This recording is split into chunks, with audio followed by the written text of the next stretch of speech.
Let's now look at how to graph a polynomial function. There are 4 steps we need to look at.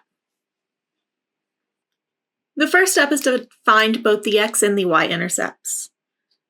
For the x-intercepts, we set the function f of x equal to 0, and for the y-intercepts, we evaluate f of 0. Next, we need to determine the multiplicities of each 0, and then we're going to use this to determine the behavior of the function around those zeros. The third step, we need to use our degree and the sign of the leading coefficient to determine the end behavior. Finally, use the intercepts, the multiplicity, and the end behavior to sketch the graph. Let's look at a few examples. To start, let's consider the function f of x equal to x plus 3 squared times x minus 2. The first step is to find our intercepts. For the y-intercepts, we let x equal to 0. This would give us 0 plus 3 squared times 0 minus 2, which if we work out gives us negative 18. Over here on my graph, each of these tick marks on the y-axis, on my vertical axis, is worth 5. So negative 18 is somewhere about right here. So we'll mark that point on the graph. Next, we need to find our x-intercepts. In this case, we set the function equal to 0 and solve. Setting each of the pieces equal to 0, we get x plus 3 equal to 0, which gives us negative 3, which would be this point here. And then x minus 2 equal to 0 gives us x equal to 2, or this point here. Since the x plus 3 is squared, it's going to have a multiplicity of 2, whereas the x minus 2 will have a multiplicity of 1. That tells us that at the point negative 3, we will touch the x-axis, and at the point 2, we will pass through the x-axis. Finally, we need to look at our end behavior. Our degree comes from adding up the exponents. 2 plus 1 is equal to 3, so we have an odd degree. In addition, our leading coefficient here is 1, since none of the x terms have any coefficients.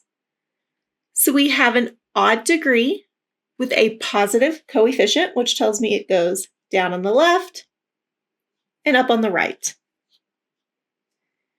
So on the left, we should be coming down like this. The point negative 3 does have a degree, or a multiplicity of 2, which means we touch this point and turn around. We will pass through our y-intercept, come back up to this x-intercept. It has a multiplicity of 1, which tells us we pass through the axis, and our end behavior tells us we keep going off to infinity. So here is a rough sketch of this graph. Next, let's consider this function negative 2x times x minus 1 squared times x plus 3. We'll start with our y-intercept and plug in 0.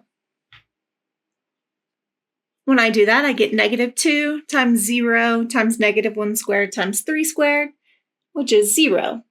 So that tells me I cross the y-axis at the origin.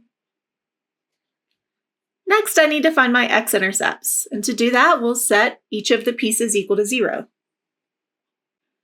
The first piece, negative 2x equal to 0, would give us x equal to 0. That's already marked here on the graph, and we can also see that it has a multiplicity of 1, which means it will just pass through the axis. X minus 1 equal to 0 will give us x equal to 1, so we have another point there. And that one has a multiplicity of 2 since x minus 1 is squared, which means we will touch the graph and turn back around. X plus 3 gives us x equal to negative 3. That also has a multiplicity of 1, so we will pass through the axis there. Our degree comes from 1 plus 2 plus 1. We can add all of the exponents or add all of the multiplicities, and we get 4. In addition, our leading coefficient for this one is negative 2. So it's an even power with a negative leading coefficient, which tells me that the end behavior says I should go down on both sides. So I'm at negative infinity first, come up to this point. And since negative 3 has a multiplicity of 1, I pass through the graph, come back down. 0 also has a multiplicity of 1, so I pass through the graph, come back up to this 1 point. 1 has a multiplicity of 2, so I touch the axis and turn back around. And then my end behavior says I do end by going to negative infinity. So this is a rough sketch of this graph.